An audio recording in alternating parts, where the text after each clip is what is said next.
For 9 days from the northernmost tip of Aotearoa to the steps of Parliament, tangata whenua and tangata Tiriti marched. We are walking beyond Parliament to a world, to a future where our mokopuna can live their best Māori lives. That's where we're going. Who's coming with me? A sea of red, white and black surged from rohi to rohi. I see every single one of you and I'm proud of you. I'm proud of our babies for standing here and owning this moment. This is our moment and no one else's. Toi tū te akaputanga, toi tū te tiriti, toi tū te tangata, anei kua tai mai. In Bailey-McDowell, the harbour bridge swayed and shook under the feet of an estimated 10,000 people. I want to cry.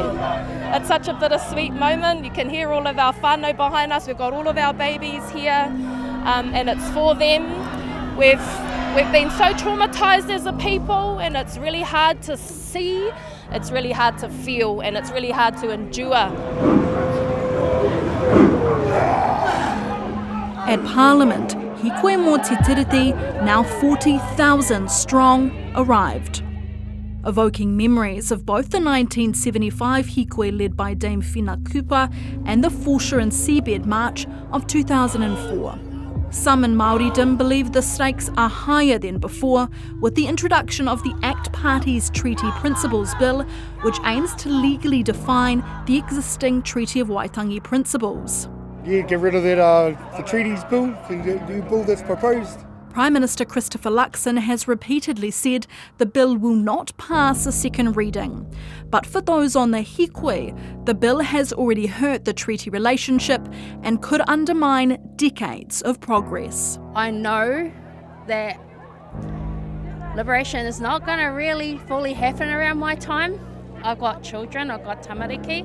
It's just one in a series of government policies that have made many Māori uneasy, but also drawn people together. E tangi ana te ngākau, riri hoki te puku, i ngā whainga a te kāwanatanga. Nā reira, kei a tātou te iwi Māori, tā tātou ake mana motuhake, ka taia e tātou te whakahaere i wā tātou anō.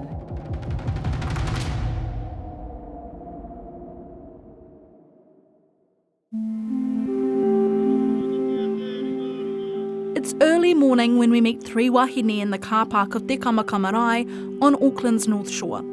Rangi Māori e te whenua, Chelsea Reti and Joe Murray have come from the top of the North Island to march to Parliament. I te mata ake I te rerenga wairua. We were all there at around 4 o'clock yesterday morning. Our whole iwi, all the iwis were there gathering and it was all misty up there until we did our karakia and then it all went away and then we started our big hīkoi. Mai te rerenga wairua ki te whare paremata. Koe nei ngā pau e tuake nei. Joe Murray joined the Foreshore and Seabed Hīkoi in 2004. She was a rangatahi then. She's marching for her own children this time. Ko te tahi o ngā mea nui ki au, ko tō tātou nei tamariki mokopuna, tēnei hīkoi. Yeah, so it's really important for us to be able to lead this space. You know, Māori liberation is not just for Māori, it's for everyone. Generations walk together. Kaumātua bring wisdom and knowledge of past struggles, while rangatahi bring energy and a sense of urgency. One thing for me is probably just supporting her. Like as for our tupuna did this, so we shall do this. As for Whina Cooper, ka tikinau I ona kōrero, not 1 acre more. So we're going the whole way because obviously we have heaps of our kaumātua te tautoko, and when I see them, oh my gosh, they're beautiful. And if they can do it, if we've got 70-year-old nannies who can lead this whole hīkoi, who can karanga the whole time, why can't we jump in, eh?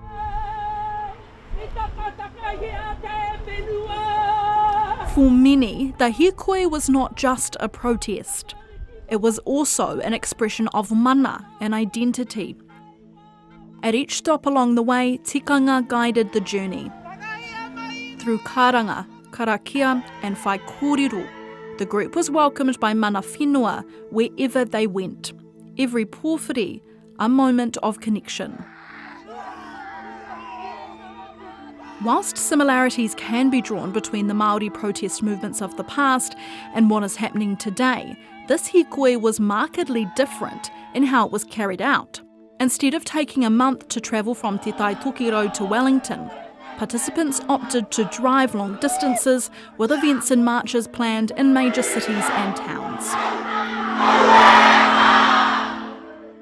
Pākehā also joined the hīkoi. Honestly, I just feel so angry that it's just such a one-sided conversation that's happened so far, and I just feel really upset. I think Seymour and what he's trying to do is so divisive. Like, I think the more I learn about the treaty, the more I could see it as a uniting thing for our country. As the hīkoi travelled, it grew, marching through Kirikiriroa Hamilton, Torotorua, Hastings, Palmerston North to Porirua. Those joining in often rearranged their lives to take part. These guys have had to move exams for NCA. Today we take them to exams close by so that they can make it to still sit their exams, but still be part of the hīkoi. We had to pārtai to our school, can we please move this test to Auckland so we can do it on this day and still be a part of our hīkoi. And we've tried to make sacrifices to be here because this is important to our whānau and that makes it important to us. On the eve of the hīkoi's arrival at Parliament, the group paused to wānanga, make signs and prepare. ACT Party leader David Seymour told reporters he supported the right to protest but thought hīkoi participants were misguided. If you look at what we're achieving here, it's a public discussion that everyone can participate in to define the treaty principles in law and not as a partnership but as something that gives equal rights to all. And look, it may ultimately turn out that New Zealand is not in a good enough place to have this conversation, but sooner or later we'll have to choose, does our treaty divide us into two collectives based on ancestry or give us universal human rights? Ko taitanga is the way, whānau. As you can see, there's more people than ever around walking with us, tautoking the kaupapa, and that's what we want to see. Right from the start, it's been overwhelming actually. Every day has been unforgettable. Every day we've observed and experienced the sharing, generosity and aroha of Aotearoa. The hīkoi mō te Tiriti is thought to be the largest parliament protest in history, with tens of thousands of people showing up, overflowing into nearby streets. What has happened today? The Māori nation has been born. If you think this bill won't affect you, think again. If you think it won't affect your whānau, think again. We're doing this for all of us. Ko te tino kaupapa o tēnei, kia whakakotahi ai i a tātou, a ngai Māori, ngai Pākehā te katoa ai a tātou. No reira, this hīkoi is for all of us, not just Māori. The hīkoi in 2004 gave rise to a new political party, Te Pāti Māori. The ripples out from this hīkoi could be just as profound.